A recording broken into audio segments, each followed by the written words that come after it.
बहुत समय पहले बीजापुर नामक गांव में एक साधारण सा परिवार रहता था।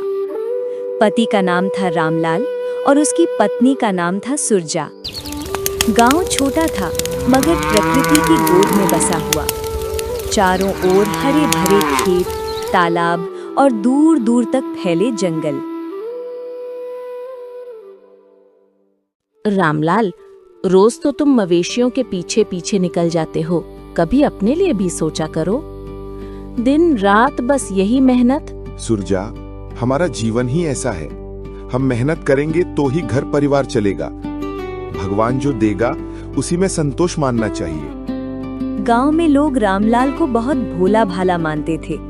अक्सर पड़ोसी कहते, देखो देखो रामलाल को, सीधा साधा है, भगवान के नाम में ही लगा रहता है, इसे दुनियादारी की समझ नहीं। और रामलाल बस मुस्कुरा देता। उसके मन में हमेशा भगवान से जुड़ने की चाह रहती थी। रामलाल, कब तक हम इस गरीबी में जीते रहेंगे? न बच्चों के लिए कपड़े हैं, न भविष्य का कोई सहारा। कभी कभी मन डर जाता है कि कल को हमारे साथ क्या होगा। सुरजा, चिंता मत कर, भगवान तो सबका भला करना ही चाहता है। हम भले गरीब हैं पर ईमानदार हैं, यही हमारी सबसे बड़ी पूंजी है। कभी कभी लगता है कोई ऊपर है जो हमें देख रहा है, बस उसी पर भरोसा रखो। गरीब थे मगर मन में संतोष था। रामलाल का विश्वास था कि एक दिन उसकी पुकार अवश्य सुनी जाएगी। हर शाम वो अपने पशुओं को चराने जंगल की ओर जाता।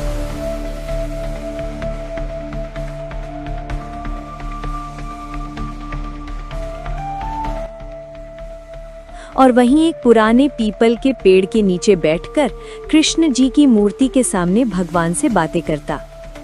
यही उसकी छोटी सी दुनिया थी, जिसे अब बदलने वाला था खुद परमात्मा कबीर साहिब का ज्ञान।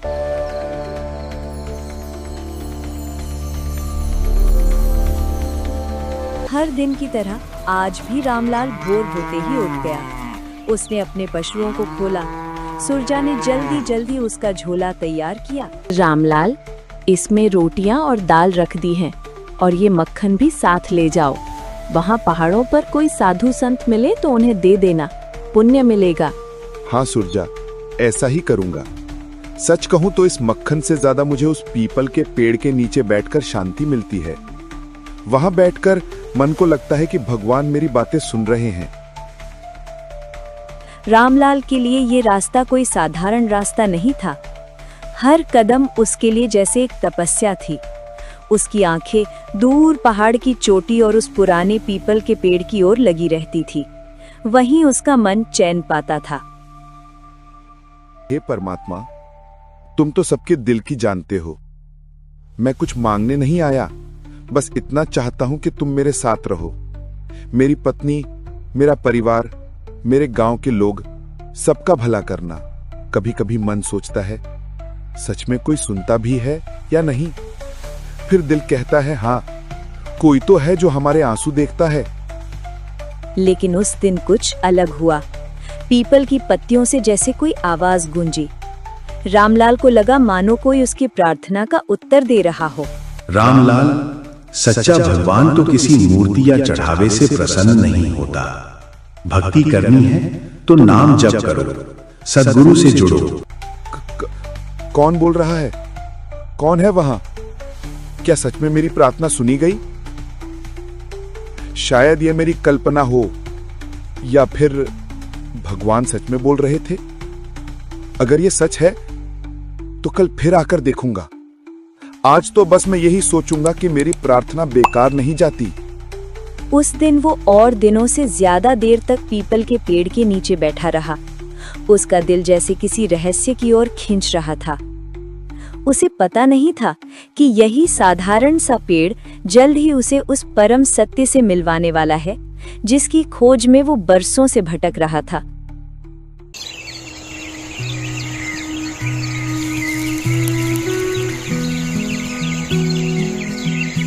अरे, आज इतनी जल्दी निकलने की तैयारी क्यों कर रहे हो? अभी तो सूरज भी ठीक से नहीं निकला। कल उस पीपल के पेड़ के नीचे कुछ ऐसा अनुभव हुआ जैसे कोई मुझे पुकार रहा हो। मन अब चैन नहीं पा रहा।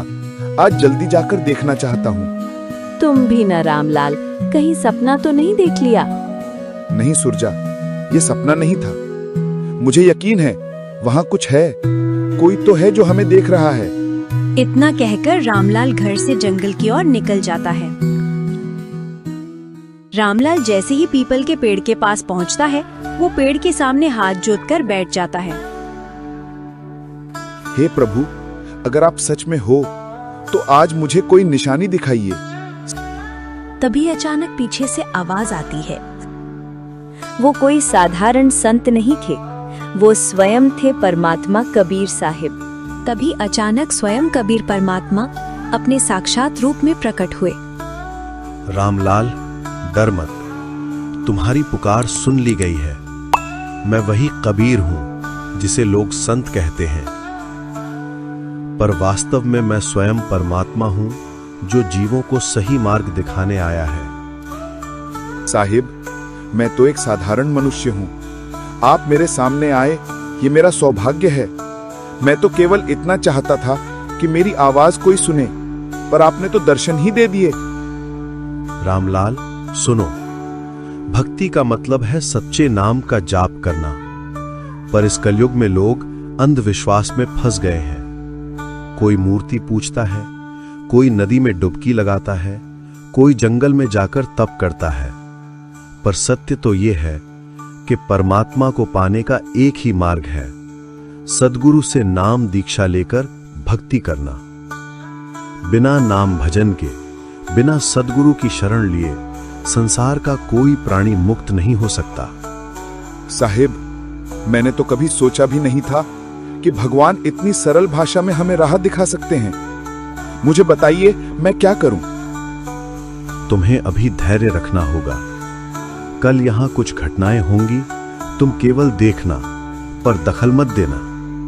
उसके बाद मैं तुम्हें सब समझाऊंगा। जो साधु रूप में इस धरती पर आए थे, उनकी वाणी से जैसे वातावरण ही बदल गया। रामलाल उस दिव्य वाणी को सुनकर स्तब्ध रह गया। उसे अब यकीन हो चुका था कि उसकी पुकार व्यर्थ नहीं गई। पीपल का वो पेड़ अब उसके लिए साधारण नहीं रहा, वो स्थान अब ईश्वर से मिलने का द्वार बन चुका था। उसे नहीं पता था कि अगले दिन होने वाली घटनाएं उसके जीवन की दिशा ही बदल देंगे।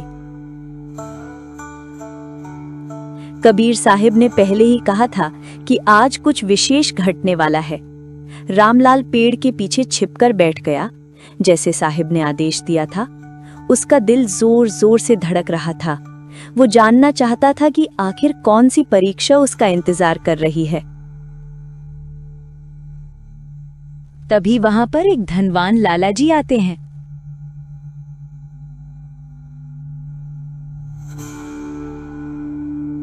हे प्रभु, आपने मुझे इतना धन दिया, इतना बड़ा कारोबार दिया, पर मेरी लालसा अभी भी पूरी नहीं हुई। मेरे पास और धन हो, मेरे व्यापार में और लाभ हो, बस यही मेरी इच्छा है।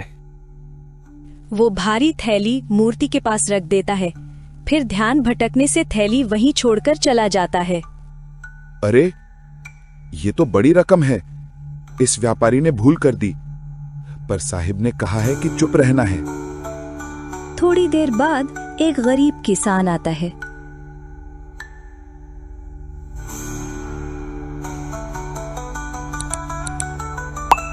हे दयालु प्रभु, कई दिन से मेरे घर चूल्हा नहीं जला, मेरे बच्चे भूख से तड़प रहे हैं, मेरे पास अब कोई सहारा नहीं बचा, कृपया मुझ पर दया करें। अचानक उसकी नजर पैसे की थैली पर पड़ती है। वो कांपते हाथों से उसे उठाता है और रोते रोते कहता है, प्रभु, आपने ही मेरी सुन ली। अब मैं अपने बच्चों का पेट भर सकूंगा। आपकी दया अपार है। वाह साहिब, आपने उस गरीब की झोली भर दी। ये तो अद्भुत है। अब कुछ देर बाद वहाँ सपेरा आता है।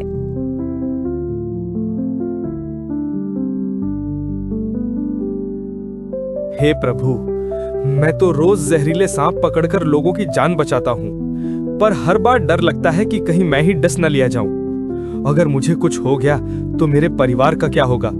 आप ही मेरी रक्षा कीजिए। और इधर लाला जी अपने साथियों के साथ धन का थैला लेने पहुंच जाते हैं।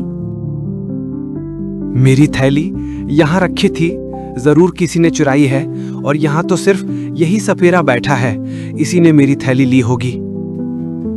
इतना कहते ही नौकर सपेरे को पकड़ लेते हैं और मारने लगते हैं।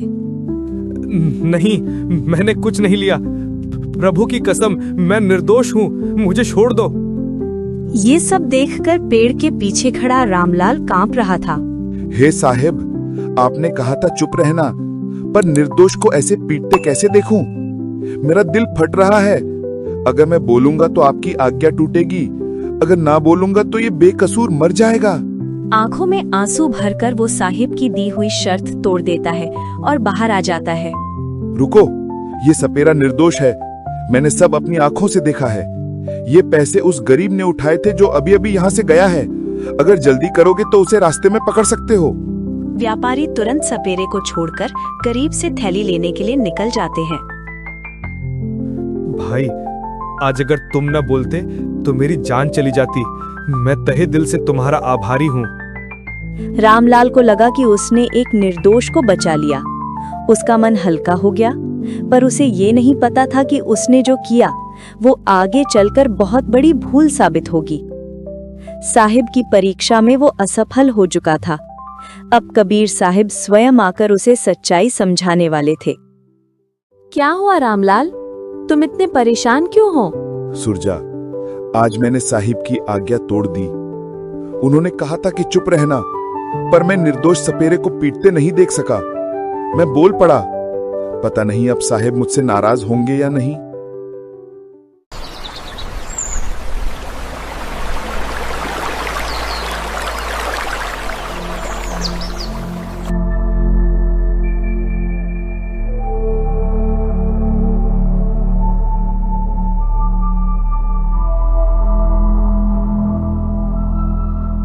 साहेब, मैंने आपकी आज्ञा का उल्लंघन किया, मुझे क्षमा करे। मैंने सोचा निर्दोष को बचाना ही धर्म है। रामलाल, तूने जो किया वो तेरी दृष्टि में सही लगा, परंतु जो तू नहीं जानता वही असली रहस्य है। आज मैं तुझे वो दिखाऊंगा जो सामान्य आंखें नहीं देख सकती। व्यापारी का भाग्य। ये व्यापारी पिछले जन्म में गरीबों का धन हड़प कर बैठा था। इस जन्म में जो भी धन इकट्ठा करेगा वो टिकेगा नहीं, इसलिए उसकी थैली का जाना उसके कर्मों का हिसाब था। गरीब का भाग्य। वो गरीब किसान पिछले जन्म में दानवीर था। उसे ये धन मिलना ही चाहिए था ताकि उसके घर का चूल्हा जले, पर तेरे हस्तक्षेप ने उसका भाग्य छीन लिया।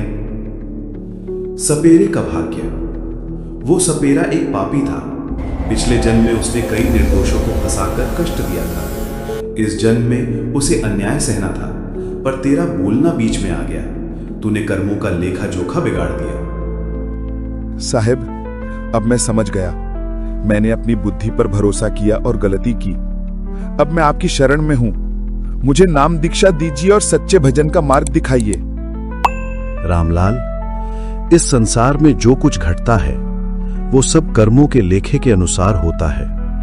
मनुष्य अपनी सीमित दृष्टि से सोचता है कि वो किसी की मदद कर रहा है, परंतु वास्तव में वो विधि विधान में हस्तक्षेप करता है। सच्ची मदद केवल सद्गुरु कर सकता है, क्योंकि वही कर्मों का बंधन काटने की शक्ति रखता है। तूने निर्दोष को बचाने की कोशिश की, पर क्या तू उसके पुराने कर्म जानता था? क्या तू देख सका कि उस गरीब की झोली कैसे खाली हो गई? याद रख, फल की चिंता छोड़, केवल नाम का भजन कर। सद्गुरु की आज्ञा ही असली धर्म है। रामलाल, तेरे भीतर की जिज्ञासा सच्ची है। मैं तुझे नाम दूंगा और साधना का तरीका समझाऊंगा। तू बस श्रद्धा और नियम से भजन करना। तेरे घर में सुख शांति और आत्मा को मोक्ष मिलेगा। उस दिन से रामलाल और उसकी पत्नी सुरजा ने कबीर साहिब की शरण ग्रहण की। उनका जीवन बदल गया। जो पहले हर बात पर डरते और घबराते थे, अब उनका दिल शांत हो गया। उन्होंने जाना कि असली सुख धन दौलत में नहीं, बल्कि सद्गुरु के नाम और आज्ञा में है। कबीर साहिब का संदेश पूरे गांव में फैलने लगा। ईश्वर की प्राप्ति मूर्तियों और अंधविश्वास से नहीं, बल्कि सच्चे पूर्ण गुरु से मिले नाम और उनके बताए मार्ग से होती है। जो देख रहे हैं, ये कोई सामान्य कथा नहीं, ये सत्य ज्ञान है जो संत रामपाल जी महाराज के प्रवचनों से लिया गया है। अधिक जानकारी या निशुल्क पुस्तक प्राप्त करने के लिए स्क्रीन पर दिए गए नंबरों पर तुरंत संपर्क करें।